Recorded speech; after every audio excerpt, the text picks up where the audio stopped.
Did you hear about Dan Bongino saying that he's gonna quit his program of Cumulus, right? Cumulus over their vaccine mandate? Yeah, I saw that. I'm curious what you think about that. Well, so the context, just real quick, is Dan Bongino's got like his show is on over 300 different radio networks. Right. He's signed to with a company called Westwood One, which is part of the Cumulus radio network.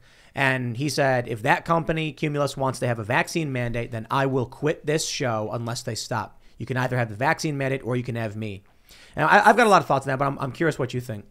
And Dan, by the way, and one thing I did see with that one wrinkle is that he is personally vaccinated because he had cancer Hodgkin's issues. So lymphoma. he was someone who obviously is immunocompromised. I have a friend who had throat cancer, is just getting over that. And he's like, he needs to wear a mask all the time, right? And it makes sense, right? Because he's immunocompromised. As far as Dan, I think that's amazing. I think that's fantastic. I was one of the guys that I got #FreedomFlu going worldwide, and it was the #1 trend on Twitter. And this is between Southwest. It wasn't just the weather, and Delta and the rest of the people in the military and everything that's going forward is you need to stand up against medical tyranny. And I think that's what he's doing. I think he's looking at it from a perspective of, I don't want to live in a country where we mandate things like this when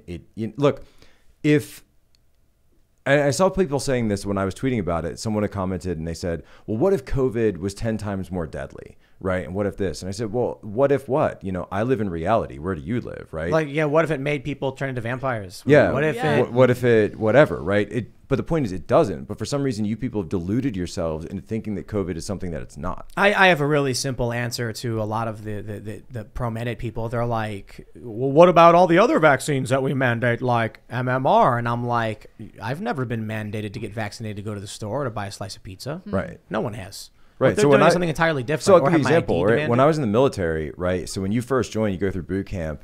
You go down what's called Vaccine Alley, right? In Vaccine Alley, it's like left arm, right arm, left arm, right arm. And they tell you what it is. They're like, oh, this is but you don't remember. Like, this is this one, this is that one, this is this one, this is that one. And you're just left arm, right arm, left arm, right arm. And the last one, well, it goes somewhere else. But, and then when I went to Guantanamo, because we were with the Afghan detainees and tuberculosis is still an issue in Afghanistan, I got the tuberculosis shot. And so those are all vaccines that have been going around forever. And, every year we're also mandated to get the flu shot when I was still in. And every time when they gave me the active culture, that's the one that's like the mist. They kind of mist it in your nose. Every time I got that, I was sick. And then I would like try to talk to the guy, be with, like the HM2, the HM3.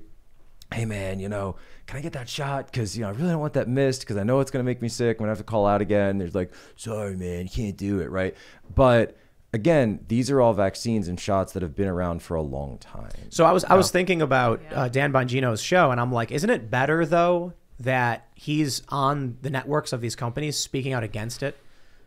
If there are people at these companies who can't speak out or they're scared to, it's still better that he's appearing on their radio network, at least giving them some argument. More importantly, I was like, if that's going to take away airtime from the radio network and then result in people working for Dan Bongino instead, who don't have to live under that mandate, you have more jobs with no mandate as opposed to the radio network producing their own shows and then having the mandate. You know what I mean? Mm-hmm. So like syndicating a show is better than them running their own because that would make more mandate. Because at least you have a voice. Well, I mean, like, let's say Cumulus. Are you saying take up space? Yeah. Well, listen, Cumulus says we've got a 10 p.m. slot. Let's hire this radio host to do a show for us. Okay, he's got to be it's a mandate for vaccines for him and all of his staff. Now you've got 10 people who are being faced with the vaccine mandate. Or they say, why don't we syndicate someone else's show? Now those 10 people find a job with Dan Bongino with no mandate. You see what I'm saying? Right. So maybe it's actually better to occupy the space from these companies so that it weakens across the board the amount of people who are under a vaccine mandate. It really, and honestly though, I've seen Dan do this. Like Dan's someone who quit Twitter as well. So that reminds me of, right, so he quit Twitter, and I believe it was when he was going to Parler. And so now he'll still do the Bongino report on Twitter, but he won't personally go on Twitter anymore. And, I've seen, and I mean, I know Fox Dan. News I don't, tweet? Fox came back. So Fox came back on Twitter, and I know Dan. We talk a little bit on the back end. I think he's a great guy. I totally get it. But I know he's taken stands like this before. So it didn't surprise me when I saw something like that to say that in his mind, it's like, I can't support something morally, right? If I have a moral problem with this, then I can't go along with it. So I think that's where he's coming from. Yeah, I mean, it's also very easy to fake a lot of this and to comply, and people are just not doing it based on principles, based on morals. We had Kyrie Irving. We have so many other people. We have firefighters. We have police officers. We have nurses. We have medical professionals saying, hey, this is a big line here. And I think we're witnessing some of the biggest protests ever, especially when it comes to how many of them are happening all over the world, how significant they are, how many people are pushing back against a lot of this.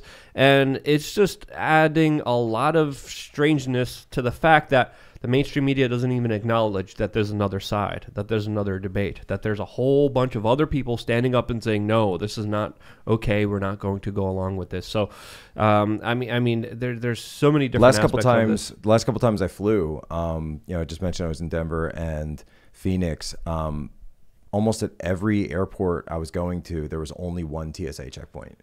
That the whole thing had been wound down because of the labor shortage. A lot of TSA agents are also not complying with the vax mandate. Last time I saw was only 40%. I think it's over 40% that haven't and aren't. Haven't. Yeah. So that's 40% of the workforce. That's a significant workforce of already, a big bureaucratic agency that doesn't do their job well. Now they're going to do it a lot worse. Well, TSA, to begin with, TSA is largely theater. Exactly. It's all security theater. Yeah. It's not, when I was in... I can tell you stories about working at O'Hare. We used to... we would send people in with for when I was in the Navy, and it would all be set up. Obviously, you would get someone like a dummy ticket, and then you'd give them a device, one that was designed to appear to be like an IED. And of course, this was all set up under Department of Homeland Security, whatever, media matters. And we would send them through, and something like 90% of the time they would go through. Higher. It was like 95 or 98, if I remember. I'm just saying the ones that I've done. Wow. And then the people I'd go with would have to sit down with the TSA agent as they're pulled into secondary screening, and they'd show them the device, and it would be like, a bag of Doritos and then a soda can inside of it, and then just like all these electronics and crazy stuff on the inside. And they're like, you just let this through. I used to work for American Eagle Airlines. This is a long time ago, and back when I was like 18. And at O'Hare, they said, if you're driving into the employee lot, you just pull up to a booth, hand them your ID card, they swipe it, hand it back to you, and you drive in. There's no frisk, there's no search. Then you get out of your car, you get on the bus takes you to the terminal. This is pre or post 9/11? This is very much post 9/11 based. Yeah. I'm not that old. Not that old. I wasn't old enough to be working in the 90s. No. I'm just doing the numbers. But if you took the train to work, you had to go through security. They said, if you're taking the train to work, or the bus, or you're getting a ride here, you got to go through normal security like everybody else, and then come down to your zone room. And then I was like, there are these doors all over O'Hare that have keypads. And as an employee at the airport, you get a card that you swipe and punch in a code, and it opens these doors. Okay. So when you want to go from, if you want to eat food, you got to go up to the terminal. You got to go up to where the restaurants are. Yeah. So you open the door. When you're coming back to work, you got to swipe your card, punch it. That lets you on the runway, basically, because we go out on the tarmac.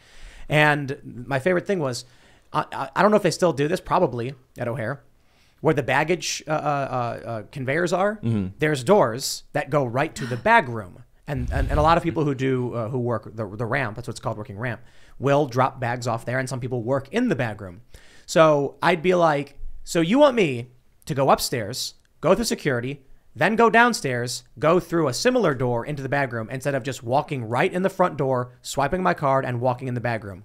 Well, then you wouldn't be going through security. Now, what's the point of security if there's doors here and anybody can walk through it? But you can just walk right through it. Technically, you could...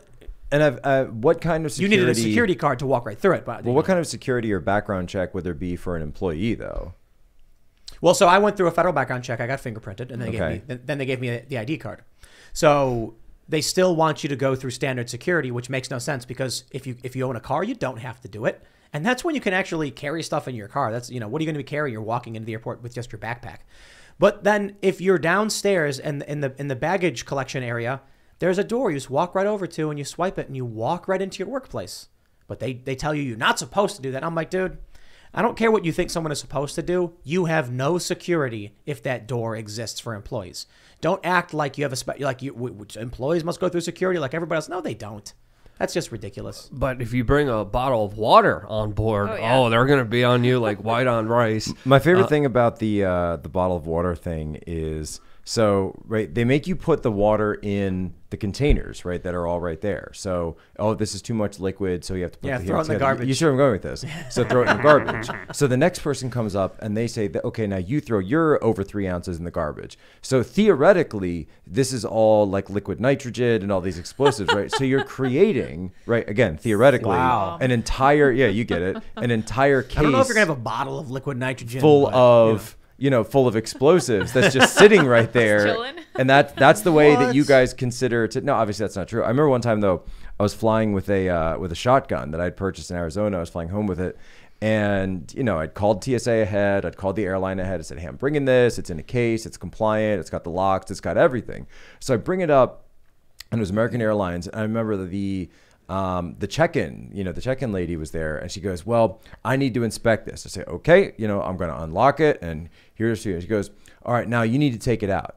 And I look at her, and I'm like, let me just hold on before I respond to you. Let me just repeat what you said. You want me to take my shotgun out right here in the middle of the airport? Yeah, sure. I was like, ma'am, I'm not going to do that. And then she looks at me and she's like, oh, well, maybe I could just open it in the case and take a look at it there. So, yeah, maybe you can do that, ma'am. Yeah.